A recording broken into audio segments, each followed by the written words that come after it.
Okay, assalamu alaikum everyone.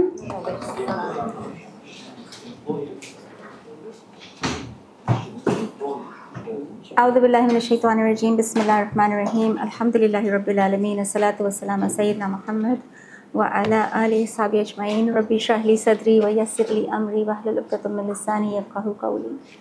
Alhamdulillah, I'm happy to see you all excited to be in a different room. So Dr. Nijati decided yesterday that he wants more close connections, more opportunity for you to talk. So we split you into two main groups. There's another group gone in with Dr. Nijati, and you have me. And then later on when we have the activities, then we will have 8 groups. Okay, and then we'll have different people coordinating you to the different rooms, inshallah. So the agenda for this morning is I'm going to conduct this session on the why, what, and how of the 5D thinking model. And then after that, Sister Aisha is going to talk about another example using the water cycle to show you how we are implementing the model in that topic. After that, we're going to have an activity in which we go into the different groups. And then we will come back. Then we'll go to the conference hall, everybody together. Okay, and we will have a Kahoot quiz there. A Kahoot quiz. Okay, an online quiz. It's going to be a fun quiz. It's a game. It's a game. Okay? Okay, shall we start, inshallah? Everybody ready? So you have the mics in front of you. And if you want to ask a question, just raise your hand.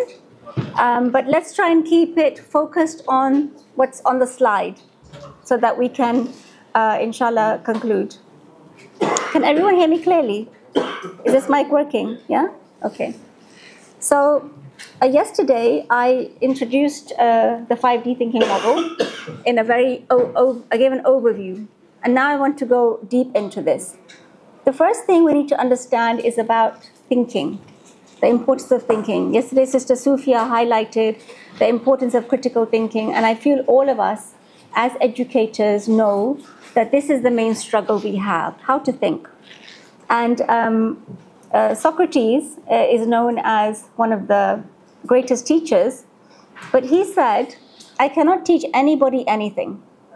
He's known as the greatest teacher, but he said, I cannot teach anyone anything, I can only make them think. So this is actually a very profound statement that we can't teach people. We can give them knowledge. We can say to them, you know, this is made of wood. This is plastic. Okay? We can give them information, but we can't make them think. We can't make them, force them to have connections in their mind through which they arrive at conclusions unless they do it themselves. That's on every single person to understand how to think. So thinking itself is a huge art. So the 5D model tries to give people the guidelines of how to think. We give the steps of thinking, and we explore the different types of thinking so that that awareness can come and people can formulate their own thoughts. And at the end of it, the objective is to formulate a strong iman, a strong aqidah, and a strong understanding of what this life is about. And obviously for us, Rasulullah sallallahu alaihi wasallam, he is the ultimate teacher. Socrates might be known as a great teacher, but you know, Rasulullah sallallahu alaihi wasallam is the best teacher, was the best teacher. So can you tell me what is the thing that defines a good teacher? What is the one thing that you can say, yeah, that is a good teacher? How do we judge it? How do we assess if somebody is a good teacher? Any ideas? If they can transfer information and then transform them into new methods. Okay. Yeah. Good point. Yeah. I would say connection. So they need to be able to connect with students. John Hattie, who's an Australian educational expert, said that 43% in his trial of an effective teaching method is that there has to be good communication and connection between the teachers. So what does that result in? I guess it's modelling. They model what the student, they emulate what the student aims to be like in the way they walk and they talk. in their actions, the students see them as someone to look up to, and they connect with them, therefore they want to be like them, and they're willing to actually give them the attention that is required. So what you're saying is that the reflection of a good teacher is seen in the student, is seen in the development of the student? Yes, Yeah? yes, by extension. Would you all agree? And so the students of Rasulullah sallallahu alaihi wasallam, who were they? The Sahaba. So that's the proof that Rasulullah sallallahu alaihi wasallam was the best teacher. The students that came out of his tarbiyah, his nurturing, his culturing, were the best generation that ever walked on the earth.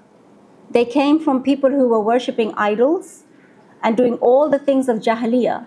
That's the society they came from. Very few of them were actually Hunafa. Very few of them were on Tawheed to start off with. Abu Bakr as-Siddiq radiallahu anhu was one of them, but very few. Mostly they were doing everything that that society was doing.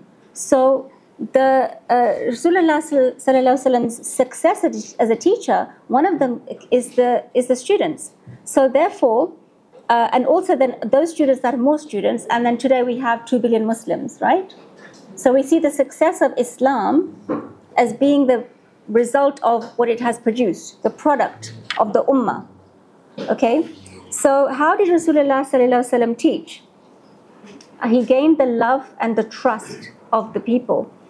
So mahbub al-qulub, making the mind digest knowledge, providing tarbiyah, ruling the ruh, not the body, teaching from the soul to reach the soul. So Rasulullah sallallahu alaihi wasallam tackled the whole human being, mind, body, soul. Somebody was mentioning that yesterday about their school.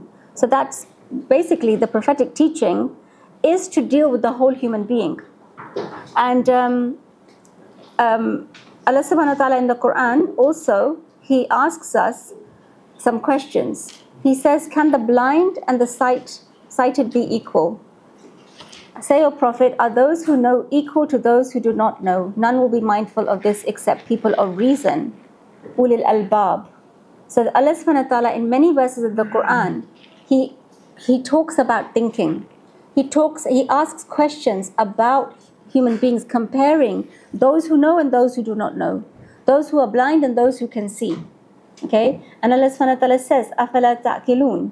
You know, do you not know? Do you not have the knowledge? Do you not think? Do you not reflect? There are over 1,000 verses in the Quran where this is mentioned. And there's about, 6,666 verses in the Quran. So almost 20% of the Quran is talking about thinking. So we see Rasulullah sallallahu alaihi wasallam approaches the whole human being, mind, body, soul. And the Quran asks us to think and reflect. And Allah subhanahu wa ta'ala then also talks about those who do not think. Allah subhanahu wa ta'ala says that the worst of living creatures in the sight of Allah are the deaf and the dumb who do not use reason. They do not think. So thinking is the way to revival of a human being and a society.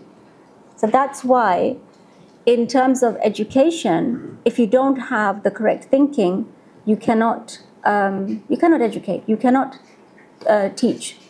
Right? Remember we started with Socrates. You cannot teach, you can just make people think. So that's why our model is based on thinking and not giving information, not just giving knowledge. Here is this X, Y, Z. So that knowledge that we have needs to be coupled with thinking. So the 5D thinking perspective is based on Manai Harfi. Now Manai Harfi is a concept devised by Sayyid Nursi, and we're going to discuss this in one of the later lectures in a lot of detail. But basically what it means is that everything indicates something. Everything has a meaning. Everything means something. You just have to find out what it is. You have to find out the meaning of everything. So when we explore, yesterday we explored the butterfly, and we were trying to find out what's the meaning of this butterfly? What's the meaning of this caterpillar? And we discovered the meaning is, it tells us there's a creator. It tells us things about that creator. It helps us to find our way in good character.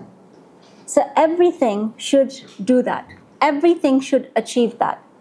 if we look at it through Manai Harfi. And it's reading the universe and life's events in the name of Allah.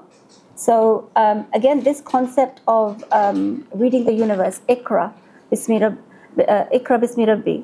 Yani ke, this is the thing that where Allah subhanahu wa ta'ala, that was his first communication with human beings, telling them to read. So was that reading just simply about reading a book? Was it simply about just gaining knowledge and having information? Or was it about more than that? Was it about thinking? And Surah Al-Alaq then goes on to talk about insan and what insan is. And so the connection between reading, thinking, insan should be coordinated and should be brought together in our teaching.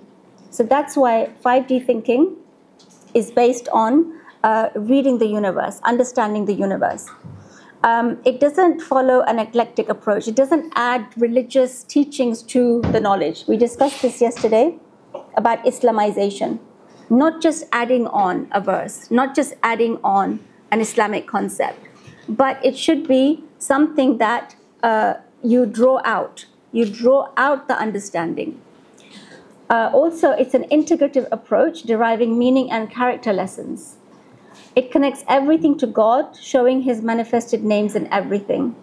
And it provides an enrichment in our scientific understanding of the universe and helps us to see the 5 dimensions. So this is an overview of the 5D thinking. So I'll go through all of these things in more detail, inshallah. And just to if we do it as a summary first, like what we are doing right now, yesterday we discussed about secular ideology and science and how through scientism, we have been disconnected from the Creator.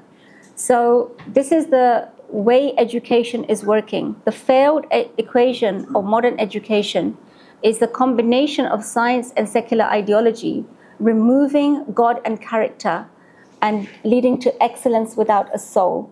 Does anyone want to discuss what you think this means, excellence without a soul? Yesterday, Dr. Najati mentioned it. Did anyone remember? Maria? Yeah? It's like we are creating people who are good at skills but without character. Yeah. Good values. Exactly. So what's the excellence? What is the excellence? The good skills, to produce more skilled labor and not thinking in scientific terms, but disconnecting from Allah subhanahu wa ta'ala. It's also the amount of scientific discoveries. Yeah. So the fact that human beings have done amazing things, how they can look deep inside a cell, they can look at the genetic code of every living creature. That's excellence, right? That's excellence. But there's no soul because they disconnected. So the 5D thinking model combines God, character, and not only science, but anything you are studying, and removes the secular ideology. So you get excellence with faith and good character. And so the 5 dimensions of the thinking, the analytical, analogical, critical, meditative, and moral. Okay? Here's another way of looking at it. These are the 5 dimensions, so we're going to look at them. But just before we look at them, we're going to look at the Bloom's taxonomy. So Bloom's taxonomy, getting excited,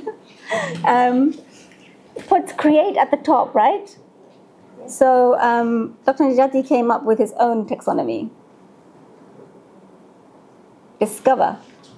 So it's Bloom's taxonomy is secular because you're saying that you can create, but you cannot create. You can discover.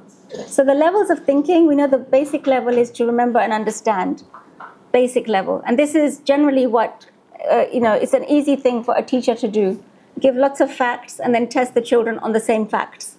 Okay, but applying, analyzing, evaluating, discovering, these are higher order thinkings. So he just wanted to put this out there for you to see that as human beings, we don't create, we discover.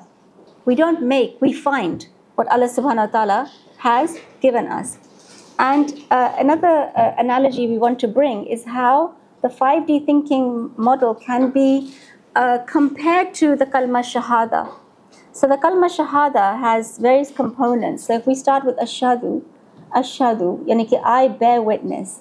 That is, we think, the analytical and the analogical thinking, that we are bearing witness. We are saying this is a caterpillar, this is a butterfly.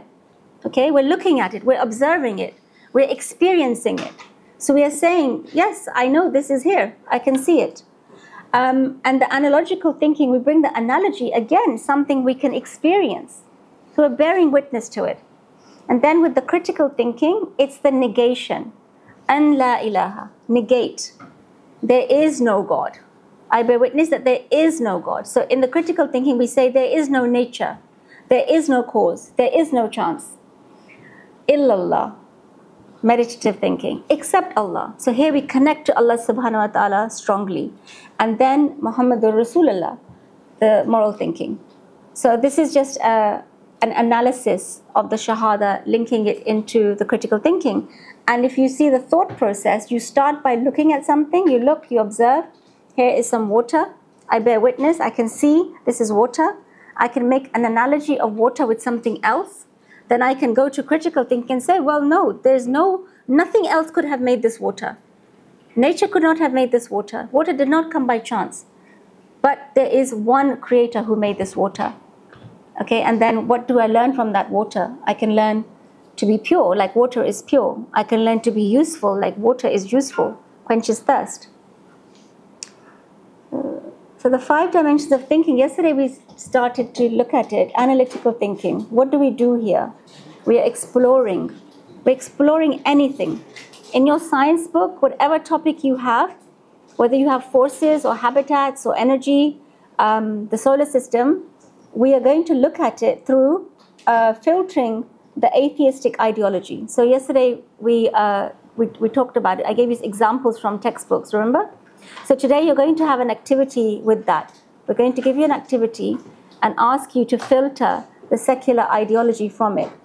And in this dimension, we are encouraging analytical thinking, okay? To understand what is apparent, what looks like, you know, like we say that, like in the water cycle, it looks like it's the sun that is causing that water to evaporate. That's what science is telling us. That the apparent causal mechanism is the heat of the sun evaporating the water. We want to look behind that. We want to move away from the apparent. And we want to explore based on the ultimate reality. We want to look at the reality. We want to explore, observe, taste, feel, think. This is what science is supposed to be. And we want to find the factual truth and encourage us to explore the transcendent truth. So we are trying to look beyond. What does this mean? Is this, when we say the earth is 70% water, and we just say it, should we not be overawed by that? Should we not have some, thoughts about why is the earth more than 70% water? Why is the human body more than 70% water? Why is every living thing made of water? You know, we teach this, isn't it? This is how we teach. When we teach about water, we say all of these facts, but we're just giving information. We don't give that amazement. We don't say, look, why do you think this is? This is so amazing. So, even as you go into higher studies, it becomes even more absurd that you can look at DNA and genetic coding, and you can say that there are 4 amino acids, and they make up the entire genetic code for every human being. Isn't it amazing? Isn't it fantastic? So we look beyond what is there. We try and find out. We try and connect to that creator. So in analytical thinking, we are filtering anything that could give the message that this is something that just came about by some causation. So the analogy that Dr. Najati uses here is about an apple pie. So when you have the ingredients for an apple pie, and you put it in the kitchen, and you put the recipe next to it, do you go there next day and there's apple pie in the kitchen? No. There can be no apple pie without the chef. Okay, so it's a very, very simple analogy. It's a very simple example to understand that how can you say then that, you have a seed and then the next day you have a flower, or 2 weeks later you have a flower, without a creator being there, without the chef. So this is something that we explore in this step. And nothing is ordinary if we remove the veil of ignorance. So, I know we all know that there's a creator, alhamdulillah, and we also all know that you cannot make an apple pie by just leaving the ingredients on the table. But if you think about it, if you go deep into that thought, then we realize that we have basically been trained to be ignorant of the wonder of the world around us. Science has reduced things into little subjects, little definitions.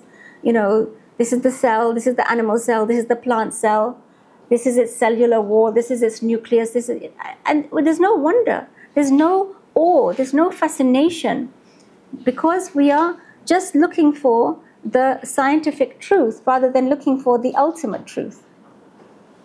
So an example of this is the science of water. So what is the science of water? You have 2 hydrogens and you have an oxygen. And through a specific binding angle, these 3 of these atoms come together and form a water molecule. So why is it that every single time this happens without fail? Every single time, it's that same specific angle, 104.5 degrees. Why is it not more? Why is it not less? What would happen? The thing would change. Why are we not fascinated with that? Why do we think that this is going to happen by itself? And another thing is that oxygen and hydrogen are 2 totally different elements. They have totally different properties, right? On their own, hydrogen is poisonous. Coming together with oxygen, it becomes a thing without which you cannot live, without which no life can exist.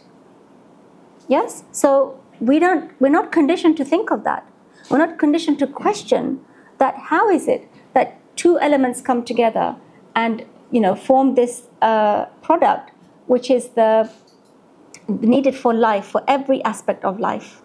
Anyone want to ask any questions here? Or make a comment? So just some of the words that we can, I discussed this with you yesterday as well. Mother Nature, random events, material causes, natural laws, natural events. Everything is ascribed to nature, Mother Nature. And if not, then something is instinctive. So like they will say, a bee instinctively goes to a flower. It instinctively knows where there is pollen. And then it will tell the other bees that there is pollen over here by doing a dance. Right? When you study the bee, this is what they say. So the things around us have become the explanation for their own existence. Whereas there is a truth behind all of them that has been hidden, that has been covered over by scientism. And I think yesterday we covered scientism quite a lot, right? So we have given you the access to the guidebook. So this is just a screenshot from the guidebook on analytical thinking. So you can inshallah read it. But I just want to read the end bit, which says, that's why in this dimension, the main goal is to kindle curiosity and wonder in learners. We strive to ignite their fascination with the marvels of the universe, cultivating the understanding that we live in a cosmos that is anything but ordinary, a place where everything holds potential to astonish our minds. Through this approach, we encourage learners to look deeper, understand better, and appreciate more wonders that the universe holds. The first take-home message we can have from this analytical thinking is to inspire, give awe and wonder to the science we are discovering. Not just take it as, here's a fact and here's another fact.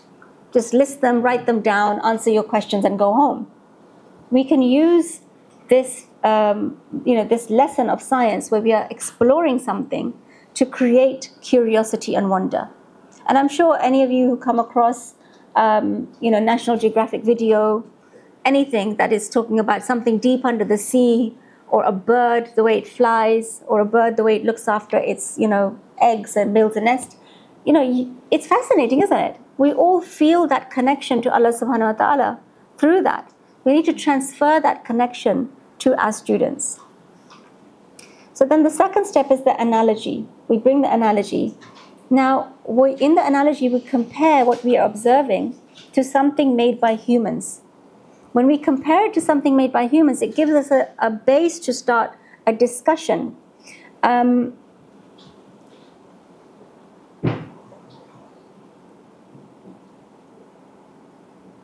Okay, I just want to keep this very simple. Let's look at this one. Yeah. So in the Quran, Allah subhanahu wa ta'ala makes an analogy.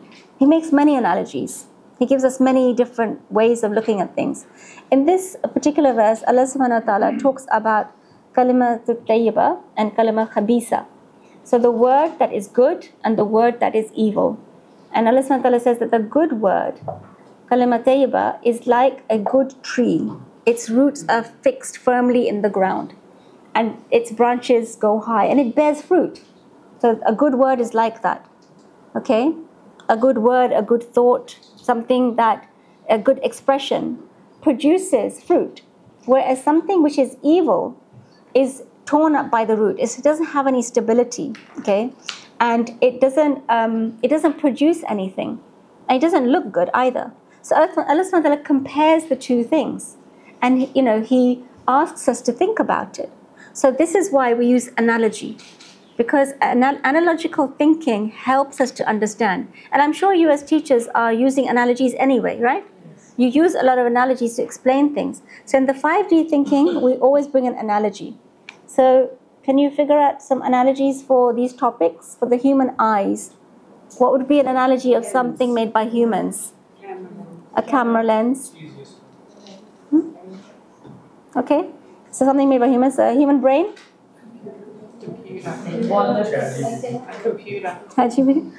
Computer? Network of computers?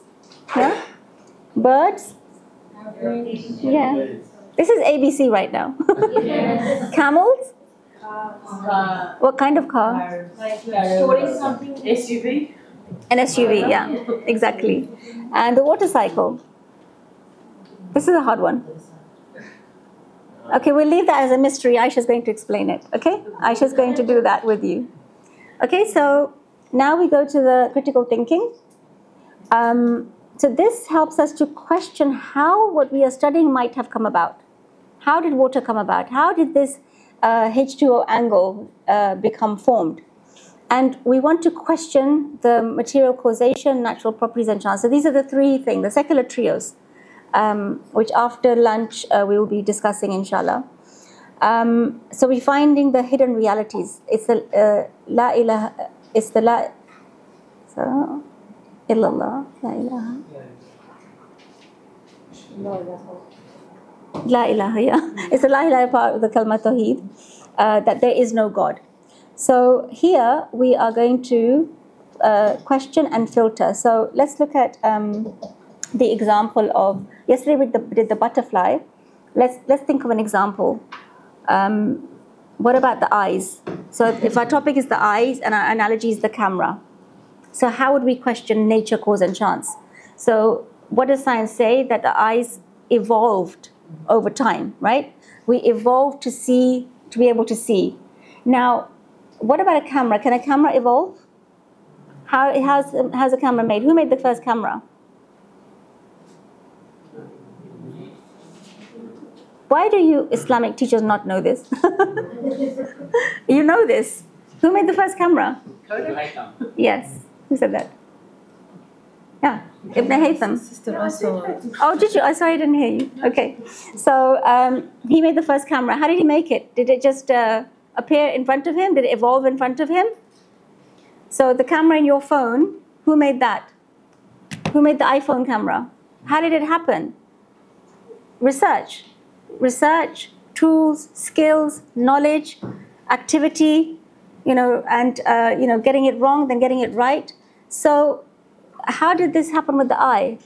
Did the eye just happen to randomly just emerge with the rods and the cones and the connection to the brain and the cornea and the lens? Did that just put itself together?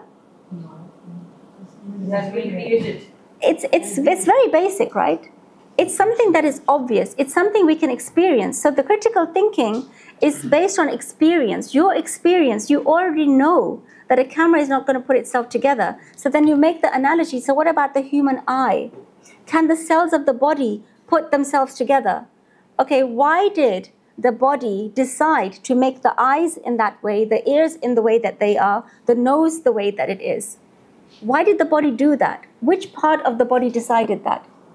Which part of the cell decided that? How did the cells differentiate? Why is a blood cell different to the cells in your bones or in your muscles or in your nerves? Why are they all different? Are they made of the same things? Are they made of the same things? Yeah, they're made of the same things, right? Carbon, nitrogen, oxygen, elements. They're made of the same things. Who decided to put that together? Was it nature? Is this a natural phenomena? Was it caused by something? Is it the food that you ate? The food that you eat and what your body is composed of is exactly the same thing. The building blocks are the same. How did that happen? So through this analogy, we are able to widen the discussion.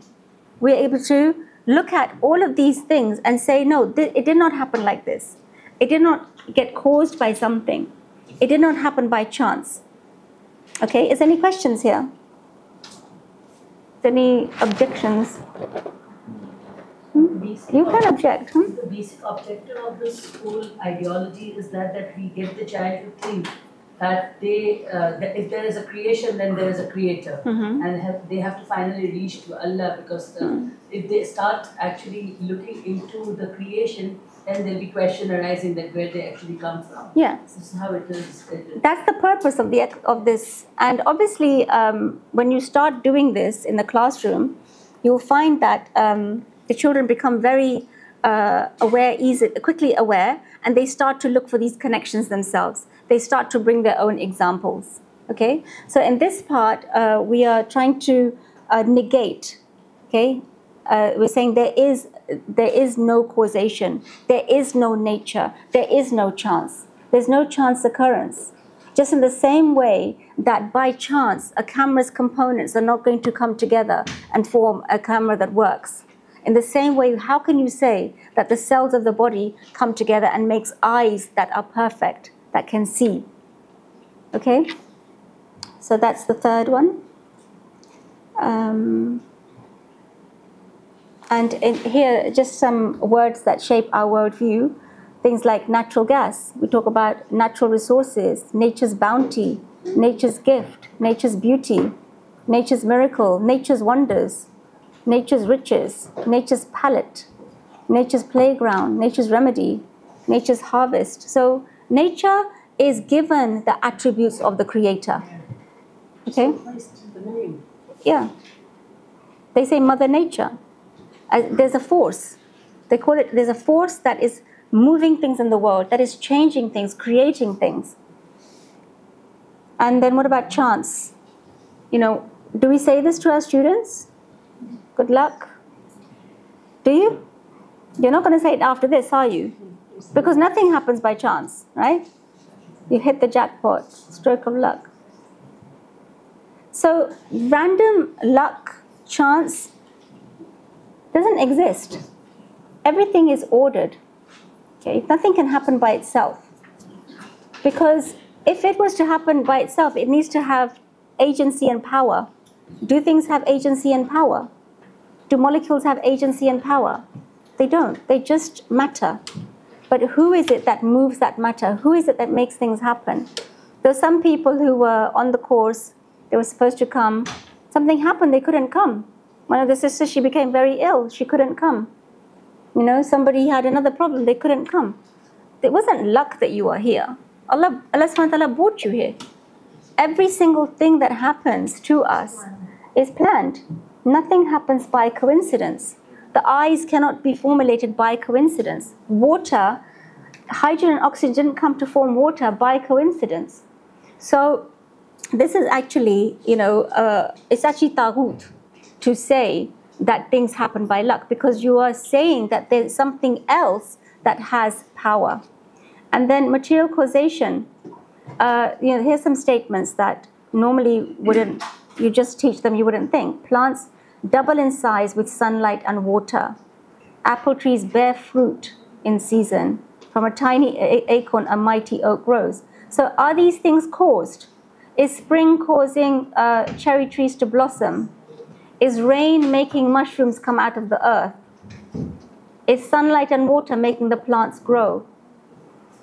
Is it the sun that's making the flowers bloom and making the sunflowers move in that direction?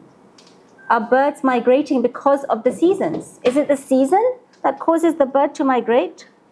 You can observe that birds migrate in a particular season, but is it the season? What is it about the season that would make a bird migrate? What is it about spring that would make flowers come out, plants come out of the ground? What is it? How would it happen? How does it work? Science tells you it's causation. It tells you it's the soil, it's the sun, it's water, it's the temperature. So those have been made the gods. Those have been made the creators. Okay? Okay, so that's the third step. Now, meditative thinking, connecting. So connecting everything to the universe, finding the metaphysical truth. And also looking at the names of Allah, the divine names of Allah subhanahu wa ta'ala, like I showed you yesterday. So I prefer to avoid the text because we get lost in it. Let's look at the diagram, this picture. So here you can see, this is what we are talking about, interconnectivity. If you just look at one thing, you're only going to see a part of the reality. So this is men who cannot see, they are blind. They're all holding a different part of the elephant. So the one who is holding the tail thinks it's a rope. The one who is holding the trunk thinks it's a snake. Yeah? And one who's holding looking at the side of the body feels like this is a tree. Okay? Or this is the wall. The one who's holding the tusk can thinks it's an arrow or a spear. Yeah? So this is what happens when science deals with everything separately. Everything is separated. Your chapters are separated. Your topics are separate. You don't connect it together. No unity, no interconnectivity. Whereas what we are saying in meditative thinking is that every single thing is connected. The tree of the universe. In order to get one thing, you need everything. Okay, so what do you need to make an apple? What do you need to have? How is an apple made? The whole universe. The whole universe. The whole universe. How? Do you want to explain how? If we have an apple, there should be a suitable season, for example. Yeah. And for this season, you should have a system of solar system, and you should eat other planets, other stars, other systems. So if you want to get an apple, if you pull an apple, you can pull the whole universe. You can find the whole universe inside an apple. Okay, because first you need the tree, right? What does the tree need? It needs the soil. The soil needs the earth. What else do you need? You need the sun, you need water. And this earth is connected to the solar system, which is connected to your galaxy, which is connected to the Milky Way. So, a lot of the elements that are on the earth have come from supernova explosions that happened millions of years ago. So there is nothing that is separate. Everything is connected. Remember the butterfly effect? Everything is connected. So in this step, what we are doing is we are highlighting the interconnectivity of the universe. I'm going to read this out because I think it says it very nicely. The first step is to highlight the interconnectivity in the universe, illustrating that everything is interconnected, working in harmony to generate specific outcomes or phenomena. In other words, an apple doesn't originate from an apple tree, but from the cosmic tree that is the entire universe. Just like every brick in a building supports each other, and removing one might lead to the collapse of the whole structure, every element in the universe works in perfect collaboration to sustain every single phenomena. Thus, we would conclude that given the interconnectivity of everything in the universe, the maker of one thing is the maker of everything. That's why we are talking about this. We want to conclude that the maker of one thing is the maker of everything. And so now when we read Quran, things become a little bit more clear, more deep. That connection with Allah subhanahu wa ta'ala becomes stronger when Allah says, have we not made the earth a resting place? He talks about making the earth for us for the purpose of rest? Have we made the mountains as stakes, created you in pairs, made your sleep a means for rest? So Allah subhanahu wa ta'ala talks about the whole of creation. He talks about many things that we can observe around us that we need to have in order to live. We need sleep, we need rest, we need livelihood, we need light, we need rain, we need water. Every single thing is connected by Allah subhanahu wa ta'ala. So this then leads us to the last dimension of moral thinking, where we derive character lessons and we understand that everything is a gift. Inshallah, Aisha is going to now explain it through the example of a water cycle. So yesterday I also discussed with you about how we derive character lessons. So why is this, why are we doing this? In Surah Rahman, Allah subhanahu wa ta'ala, He links His creation to character in the universe. For example, in this verse, Allah subhanahu wa ta'ala says, He raised the heavens and imposed the balance, that you do not transgress within the balance, and establish weight in justice, and do not make deficient the balance. Allah subhanahu wa ta'ala is connecting justice to His creation, to the things that He has created, what He has raised above. So He is connecting a moral value to the thing that He created. So this gives us a meaning. When we look at the balance in the universe, and we see how everything is working in coordination, we see teamwork. Yeah, we see obedience, we see cooperation, we see those moral values, we see the justice in Allah subhanahu wa ta'ala's creation. We see how the sun rises and then it sets, and then, we all get a bit of the sun. The whole earth gets some sun. The whole earth gets some rest. We see justice and balance. So these ideas can be explored through looking at scientific phenomena. And I'll read from this again. Once we conclude and solidify the connection between creation and the Creator, the final goal is to derive moral lessons from these intellectual and spiritual journeys. This is because we view life as an opportunity for constant learning and personal development. We perceive the universe as a school wherein everything serves as a teaching resource, offering valuable lessons for our growth and serving human beings. So everything has a meaning. In the beginning we talked about that. We have to find the meaning of things. And when we find the meaning, we are thinking about everything around us. What does it mean? What does a fly mean? What does a mosquito mean? Why are these things here? What purpose do they serve? What is the wisdom behind it? When we start to reflect on these things, we are learning from Allah's creation. Allah has sent these things to teach us. Consequently, from every subject we study, we strive to draw character lessons that help us become better human beings. Life in its totality is seen as a place of training and learning, and everything around us serves as a means to glean life lessons for personal improvement. So we're very much connecting, science and observation of anything, whether it's maths, English, whatever subject we're going to be doing, we are trying to learn from it. And then in the model, we also bring connection to Quran, Hadith, and Adwa. And these are some of the books that we have written. Inshallah, we will show you some more chapters from the book. And now Aisha is going to talk about the water cycle. If there's any questions, please do ask. The camera link, just in case it didn't work, can you open the camera link? Yeah. Yeah? Small question, I'm pretty confused. Like, obviously, when we tell the student that, my name is Habib Hussain and I'm from Pakistan. My question is, obviously, when we tell the student that it is Allah who made the birds migrate, it wasn't the season, but we have to tell them that it is Allah who has put, that Amar, whatever, in that season which makes the bird migrate. Yeah. I think I understand, inshallah, your question. So, do things have ability? Is the ability given to the bird? This is the question. Okay, so what do you think? What do you think? Can things have an ability to do something? From what we've heard so far, do you think that anything can have an ability? No. Why? Because Allah gives each living thing, yeah, the character. The characters. But they don't develop the ability on their own. Hmm. But even when they are doing it, even when Allah has given it, that is his question. Is it that thing, has Allah given them an ability to do something independently?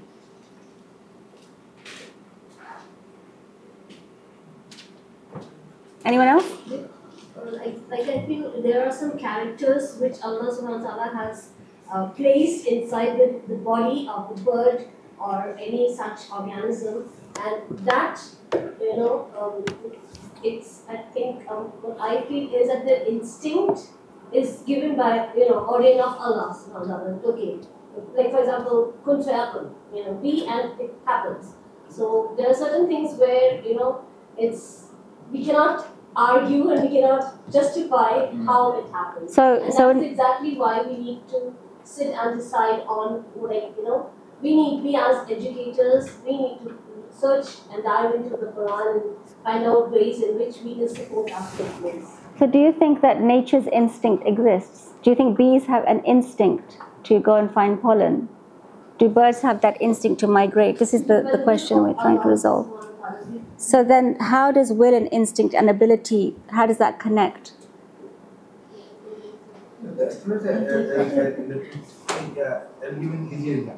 For example, we will tell the student that it's Allah who makes our thirst go, not the water. But obviously when we are thirsty, we are going to drink water. Yeah, so Allah subhanahu wa ta'ala has designed, Allah has... How do we tell that student that obviously we have to believe in Allah, but obviously we have to drink water as well when we are thirsty? Yeah, because Allah designed you to need water. He designed you to need water, and He designed the bees to go and get the pollen. But the bee didn't do it by itself, and neither did you drink the water by yourself. Do you feed yourself?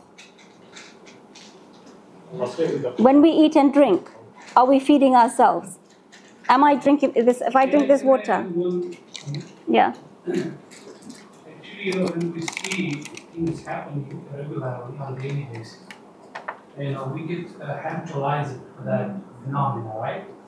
So the extraordinary phenomena seems to us very ordinary. For example, the migration of birds.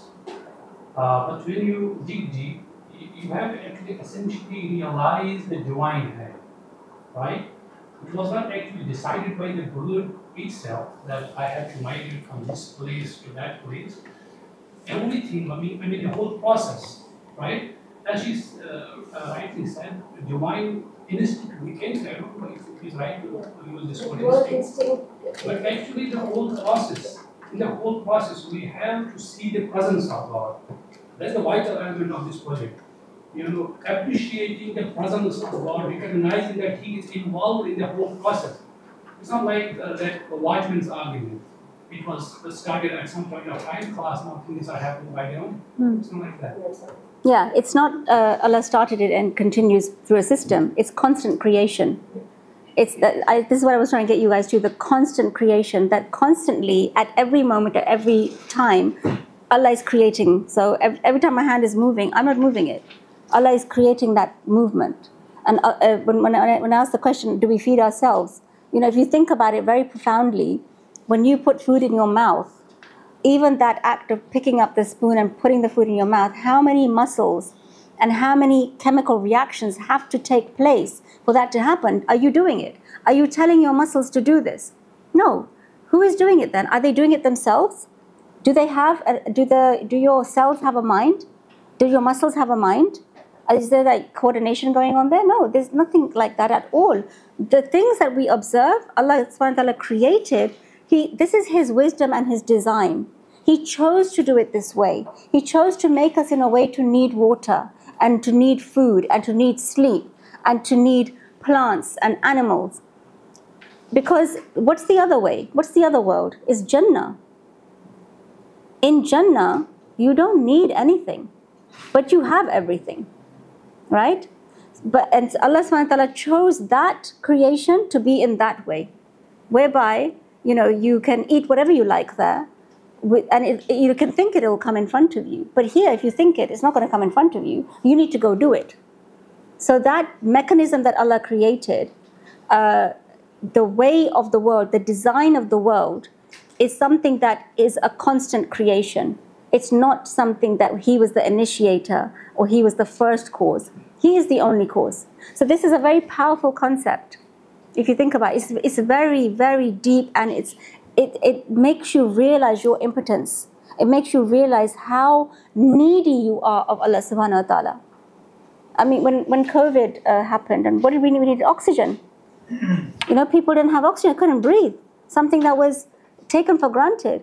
How much realization did we have at that time of our need for Allah? So imagine what will happen if we come to the level where at every moment we are feeling in need of Allah. And how? Because we are looking at things around us from that perspective. We're not simply seeing as I went and bought the water, or the water was given to me by, the person in the kitchen. No, Allah sent this. Allah gave this. He is the provider. And He gave this one for me. This was mine. He wrote this one for me and it came to me. That one might not be mine. It might be. I might get it later. Right? So every single thing designed by Allah, made by Allah, happening by Allah subhanahu wa ta'ala. And children will ask, well, why do you need to have wind and flowers and trees and birds then? That's His way. That's His wisdom. Inshallah. Okay, let's move on to Aisha's presentation. Assalamu alaikum wa rahmatullahi wa barakatuh, everyone. Can you hear me clearly? Thank you, Sister Uzma. Thank you, Sister Uzma, for your presentation. I think we are ready now to see a practical example of the 5 thinking steps on the water cycle. The content of this presentation has been prepared for grade 2. So you will notice that in the terms that we have selected, in the sentence structure as well, all to be suitable for second graders. Now, before we go into the water cycle, let's see what is out there when explaining the water cycle. First example is the water cycle is powered by the sun. As it heats water from oceans and so on, it evaporates into the air. Do you see the problem in this sentence? Yes. Power is going to the sun. Yes. In another example, the water cycle process is extremely important because it enables and ensures the availability of water for all living organisms. So I think we all see the problem as well. And then there's a poster for kids by National Geographic. It says, Earth has been recycling water for over 4 billion years. It's as if Earth knows how to do that on its own. Now, let's recall the steps of the 5D thinking. The first one is analytical thinking, explore. Then we have the analogical thinking, compare. Third is question, critical thinking, connect. Exactly, appreciate, moral thinking. Keep this in mind because we will probably be tested on this. Now, starting with the explore dimension or the analytical thinking dimension, this is the way we word the 4 steps of the water cycle. So we know that the water cycle is a water purification and distribution system that has been here for millions of years. And it consists mainly of 4 steps. Evaporation, when the sun shines on water in lakes, rivers, and puddles, it warms the water. The sun helps the water turn into a gas called water vapor, which goes up into the sky. So here we did not say the sun empowers or enables. We're just saying that the sun shines, and the sun does shine as we know. Then you have condensation. As the water vapor goes higher, it gets cooler. When it's cold enough, it turns into tiny water droplets. These drops join and clouds are made. Precipitation, sometimes the drops in the clouds get heavy and fall as rain, snow, sleet, or hail. Rain is what we see most often. Snow happens when it's cold and the drops turn into ice. The 4th step is the runoff and collection. Some soak into the ground after rain or snow falls. So this water can go into rivers or oceans later. Other water runs over the ground, making streams and rivers that carry the water back to the ocean. So Here we explained the phenomena that we are discussing, which is the water cycle, and we tried to use terminologies which are not secular. We are explaining that this water cycle is, and its different 4 stages, they are designed to be in that way. And this is a picture representing the 4 steps we just discussed. Then we also recall that in the explore step or the analytical thinking, this is where we present fascinating facts. I'll read them to you. The sun helps evaporate about 1,000 billion liters of water from Earth's surface daily. And you can imagine the size of that. As water seeps through rocks underground, it can pick up minerals like calcium and magnesium. And we know that's helpful or beneficial for your bones and teeth. A medium-sized cumulus cloud, like we see here, can hold up to 200 tons of water. That's as heavy as 40 big elephants. Some water molecules might have started as seawater from the middle of the Pacific Ocean and ended up as a raindrop on your nose. Then we move to the compare step. We asked for an example a few minutes ago. And this is the analogy we selected, the Singapore water cycle. We'll explain how it works. We'll explain how the analogy works. So water from homes, including sinks, showers, and toilets, is sent to a water recycling plant. Then this water goes into big tanks. And what happens is the leaves and trash are taken out or left behind. A machine cleans the water by removing the germs. Tiny filters, finer than sand, trap the tiniest specks in that water. Finally, fresh and clear water flows back to the houses. And this is the Singapore water cycle here. These are the reverse osmosis membranes. Now, thinking about it, think of a machine as big as our planet. This can be thought of as a small machine, the water cycle in Singapore. But now think of a big machine as our planet, as a machine as big as our planet, cleaning water non-stop. Do you think humans can do that? No. Something as big as planet Earth that works continuously without maintenance, without anyone maintaining it 24 hours. So we cannot do that as a machine. However, our water cycle, it works like a giant floating machine up in the sky, subhanAllah. The water cycle system is more amazing than man-made water cycling plants. It's like building a whole water cleaning system every day, cleaning all the water and starting again the next day. And remember, this content is suitable for second graders, thus we are trying to simplify it as much as possible. Now imagine if instead of clouds, we had water pipes hanging. How ugly would that be? SubhanAllah, that's not the case.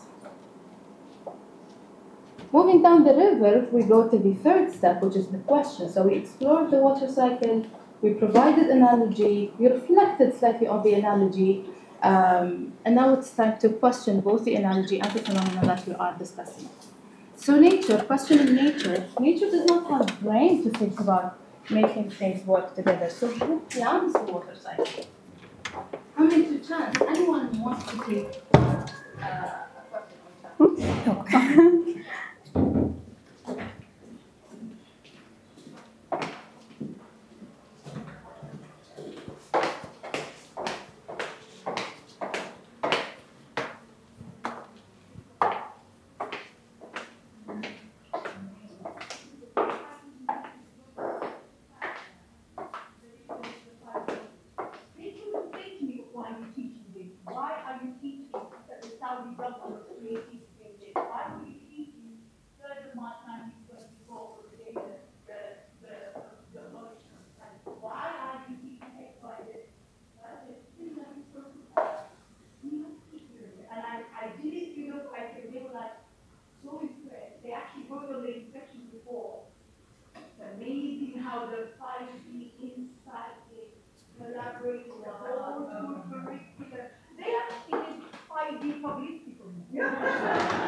Assalamu alaikum.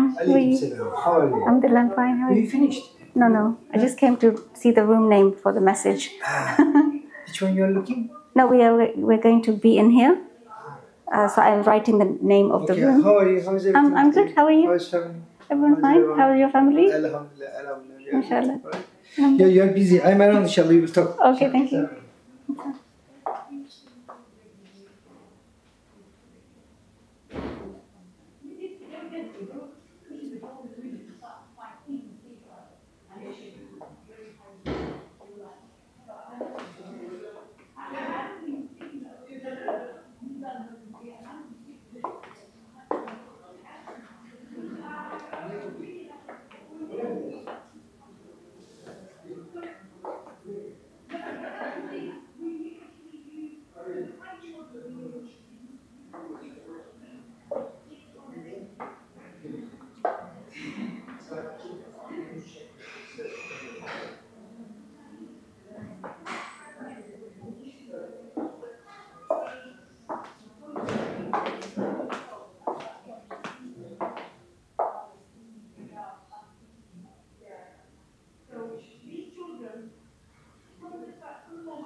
Faiza है ना, उसके काफ़ी अच्छे comments और questions होते हैं. She is sharp.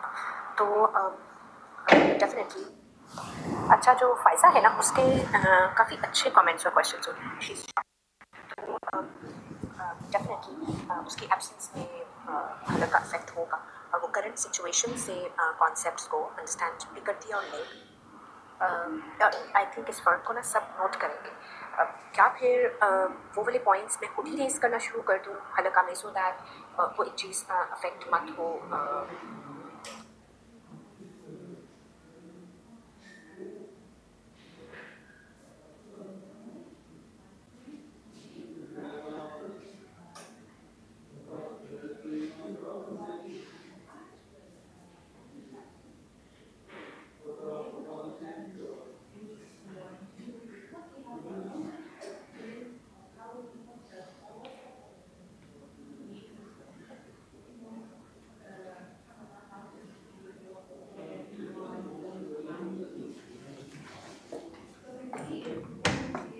Living beings from water must be the one who fulfills their need for water through his miraculous water. So in this dimension, remember, we are explaining the illallah part. So only unlimited power and knowledge can build a cycle connected to the universe, and that alone is Allah subhanahu wa ta'ala.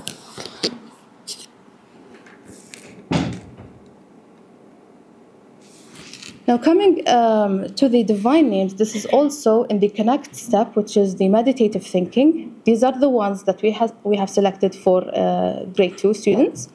Only He can make water droplets evaporate and then fall as rain. He is the all-powerful Al-Qadir. He made living things from water. He is the giver of life, Al-Muhi. He provides the gift of water because He loves us. He's the loving, Al-Wadud. He knows where to send the rain. He's the watchful Al-Raqib. He is kind to all living creatures. He is the kind Al-Ra'uf. Anyone can give me another divine name? Al-Quddus. Can you tell me why? Thank you. Al-Musawwir. Why? Thank you. Any other? Ar-Rahim. Why? Indeed. Any other contribution? can't hear you. Al-Khaliq. Yes. Creator. Yes. She came to the previous slide. I guess brother had an answer there. I mean, your answer is partly there. The previous slide. Okay, the third paragraph. It's answer to your question like about the thirst. The feeling of thirst, actually, only God knows the feeling of thirst. That's why He placed the water to fulfill this need.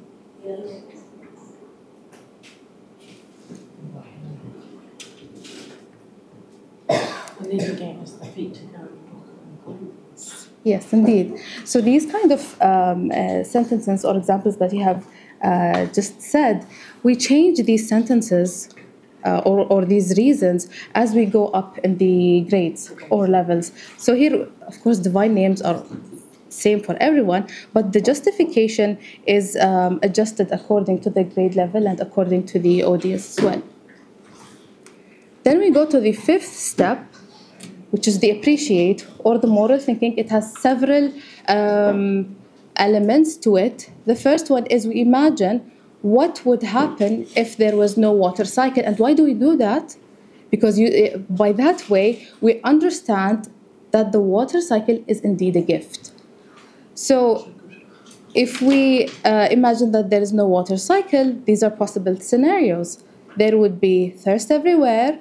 The earth would run out of fresh water. All the animals and plants would be thirsty. Dry plants, beautiful trees, flowers, and plants need water to grow. But they wouldn't get the water they need with no water cycle. It could be warm all year in certain parts of the globe. Without the water cycle, no snow would exist. And again, we're trying to communicate to second graders here and see what would happen if there was no water cycle. Of course, there are so many different scenarios. Anyone would like to give me a scenario? What would happen without the water cycle? Not just the obvious one, but something deeper a bit.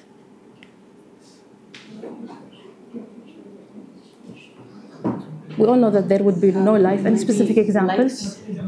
Lakes could overflow. You might have lakes or streams overflowing because the surface layer evaporates, and that also keeps the level of water to a certain degree, and would have flooding potentially. Mm-hmm. That's a very good example. Thank you. Yes. Thank you. So fresh water is a special gift that we should appreciate every day. It helps us in so many ways. Now let's think about the wonderful gift in the creation of water. Do you know what the first icon could refer to? The three elements that we usually mention. How do you appreciate? By dhikr, fikr, and shukr. Exactly. So by dhikr, we remember that only Allah can create a water cycle for all living things. And by fikr, we think about the wonder of constantly renewing the water purification and distribution cycle. And by shukr, we thank Allah for making and running the water cycle to meet the water needs of the countless living beings.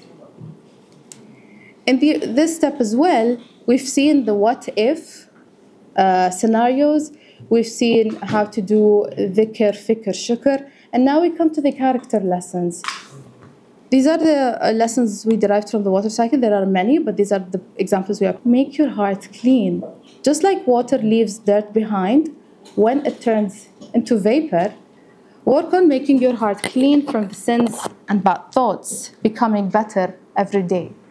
The second lesson would be kind and honest. Remember, we are doing character building here. Be as clear and pure as clean water in your words and actions, showing honesty and kindness to everyone. The third lesson would be help the needy. Help those in need just as rain waters the earth without choosing where it falls. Helping without judging or discriminating. So these are the character lessons we derived from the water cycle. Now, after character lessons, we move to the Quran and see what it says about the water cycle. There are many relevant verses, but this is the one we chose in this presentation. الذي تشربون أأنتم أنزلتموه من المزن أم نحن المنزلون لو نشاء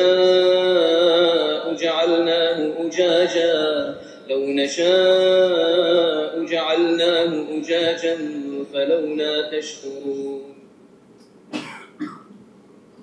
So this verse that we have put here invites us to reflect on the gift of water in general, and also the gift of the water cycle. And also, when available, we try to select also a relevant hadith. In this case, the Prophet ﷺ was asked which charity is best, and then he said a drink of water. So this is the hadith we chose to have here. To recap, 5D of the water cycle. We started with explore. We were just exploring the phenomena without the secular terminologies. Then we went to the compare step, the analogical thinking. We selected the Singaporean water system as an example. And we moved to the question, or the critical thinking. We questioned nature, material cause, and the chance as the source of water cycle. We questioned the analogy and concluded that we have engineers and scientists that came up with the artificial water cycle. And the same way, we questioned the original, the actual water cycle. Can nature, can wind, and do the water cycle?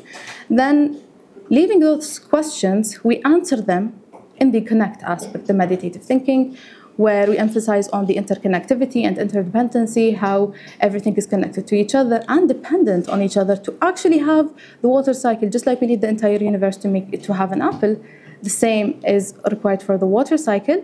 And finally, in the appreciate step, we thank Allah for such a precious gift. We saw the what if scenarios, we saw the character lessons, Quran verses, hadith, we did fikr, shukr, and dhikr as well. With this, we move to the video on the water cycle, but I'm not sure it can be heard properly. Water cycle. Five steps. First step, explore. The water cycle is a water purification and distribution system that has continued for millions of years. It consists of 4 stages: evaporation, condensation, precipitation, and collection. This magnificent system is designed to meet the water needs of plants, animals, and humans. Fascinating facts. Every day, the sun helps evaporate 1 trillion liters of water for living beings. As rainwater seeps into the ground, it collects beneficial minerals like calcium and magnesium. A medium-sized cloud can carry up to 200 tons of water. Water from the Pacific Ocean can fall on our noses as a raindrop. Second step, compare. Did you know that Singapore developed an artificial water cycle to overcome its water shortage? This system purifies sewage water through a 5-stage process and returns it to homes as drinking water. Now, imagine a system capable of cleaning all the dirty water in the world. That is the water cycle system working for millions of years. That cycle in the air is even more incredible than the man-made water cycle on the ground because it is rebuilt every time. Imagine if clouds, like water pipes, were always suspended in the air. How ugly that would be. Third step, question. If you were to find out the Singaporean water recycling system in your house, would you say it just popped up on its own? What about the water cycle that covers the entire planet? Can it happen by itself? Can it be the work of deaf and blind nature? Do you think the sun, wind, and oceans without mind could plan something so perfect for us? Is it just a coincidence that seawater loses its salt when it falls as rain? Does river water acquire minerals by chance? Is it by luck that only 1% of all the water in the world becomes clean drinking water and falls as rain? The Singaporean system is indeed a great invention. The engineers who discovered it should be congratulated. But what about the Earth-sized water cycle that has been running for millions of years? Can that cycle be without a master? Fourth step, connect. The sun, earth, moon, atmosphere, oceans, and gravity work like a team to purify water for us. They have neither mind nor emotion to help us. They need the help of the entire universe. Of course, helpless things cannot help others. Mindless beings cannot make something better than engineers.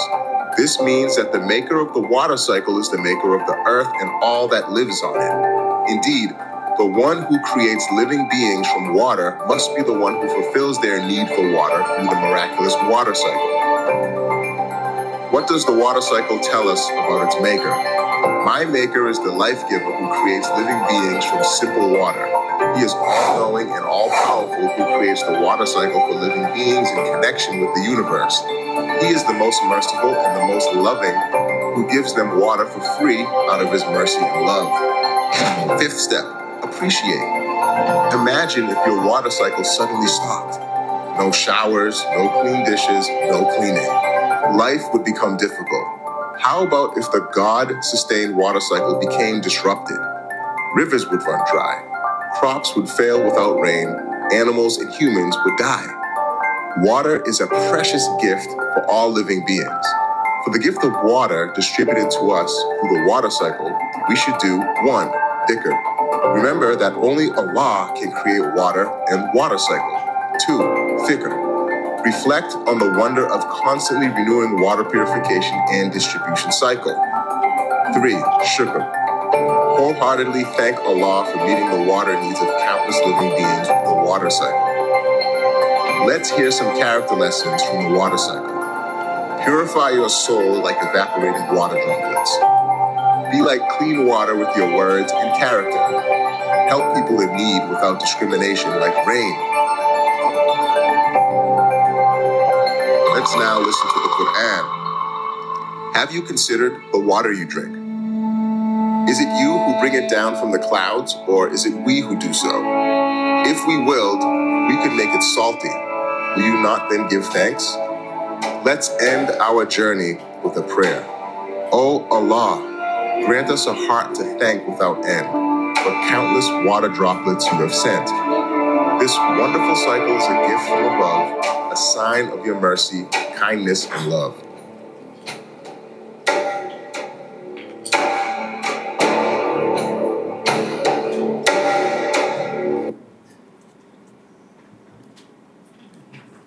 So with this we conclude our presentation on the water cycle.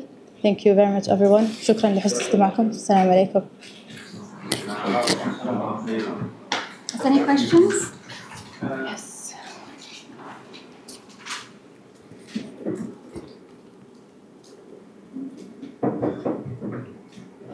Bismillahirrahmanirrahim. Assalamualaikum. And I am Saleh from Malaysia. About the water cycle, one of our syllabus in Malaysia to teach students about the water cycle on standard 5. So is it okay if we use experimental or observation evidence to tell the student about instead of using analogy? Is it okay? Yes. Yes. For the analogy, you don't have to use something that exists out there as an analogy. You can do it. Precipitation. Sorry. We have the water vapor touch the cold surface, and then it turns into water like that. Is that okay? Yes, that's all right. There's a practical way of showing the children how water, condensation and evaporation takes place. So that's because when you're doing the experiment, you are putting it together. In the workbooks that we have made, we have an activity section in which we have experiments for the compare step. So the children are then, assembling the apparatus. They are looking at what's happening in the experiment. So we discuss with them that this didn't happen by itself, did it? You're the one who put these things together, and then this has happened, right? So in the same way, this whole water cycle system in the sky, who put that together? How did that happen, right? So definitely, that's a good point. Is there any other questions? There's something that if you go back to the ayah, رأيتم الماء الذي تشربون. The last slide. No, the last one. This in the video, maybe? Yeah. In the video. Yeah, the video. They repeated the same ayah twice in Arabic. It's called أفرأيتم. Oh, yes, yes. You Just a second. I don't think it's repeated. Yeah, the end. Let's see. Just before The. Yeah, this one. So they repeated Oh, yeah. أفرأيتم الماء الذي تشربون. Okay. Good catch. That's true. Thank you.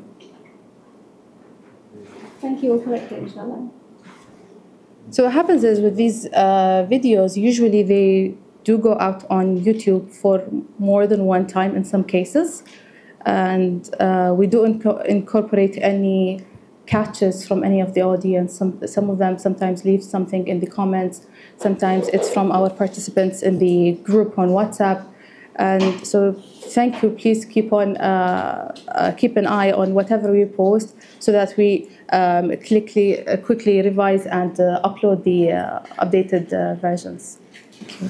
And this is excellent way of applying these five thinking. أفرأيتم, have you seen? Have you tested? Have you explored? So this is the beginning. Yes. الماء, and then this is the second one. Like compare it with the salty water. Like salty water, you can just bring it from here to there. It becomes like sweet or pure.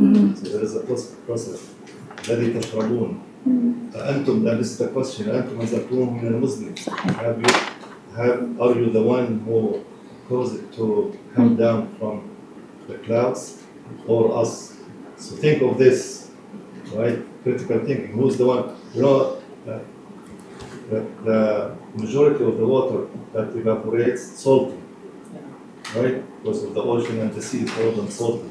So the water comes back to us pure and sweet. So who did this process? This is critical thinking. And then at the end, أفلا تشكرون. صحيح. Asking us to shukr. So perfect, like way of applying these five. Come on. I have a question. Thank you. My question is, I know when we were introduced to the model,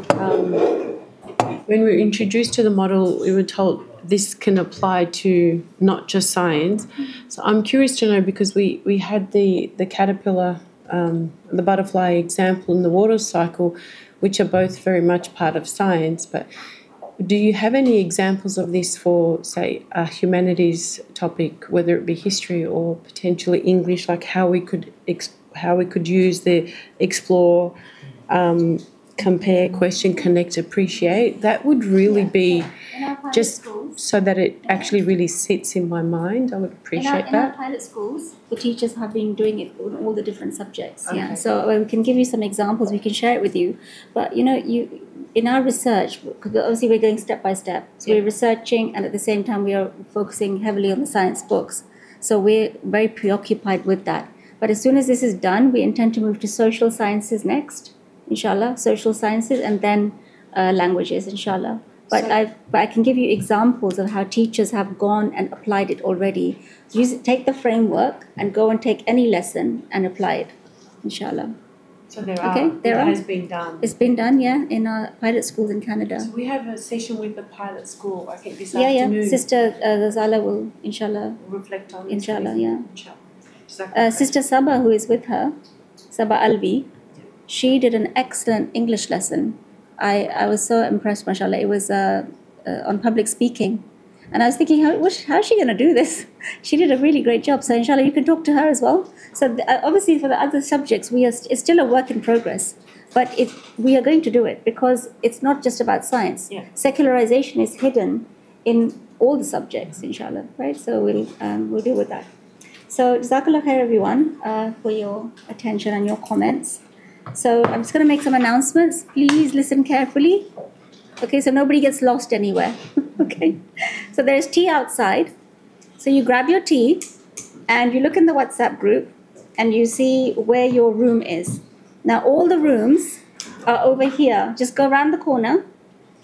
Go around the corner and the rooms have labels. So there's a Spaniel room. There's the one next to it. There's an English room. There's one room that says Professor Dr. Hind, and there's one that says UAAU room. Okay, so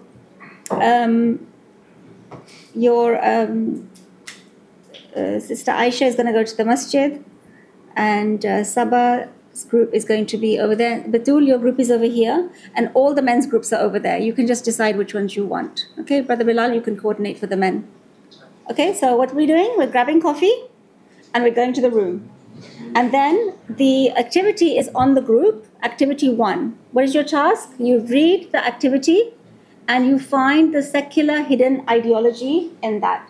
You make your notes, you discuss amongst yourselves, okay, and you conclude on, how it's secular, and you can also, if you have time, think about how could it be changed. And then at 12:15, if you could go down to the conference room, everybody. 12:15. Conference room. Okay, everyone clear? Shall I repeat it?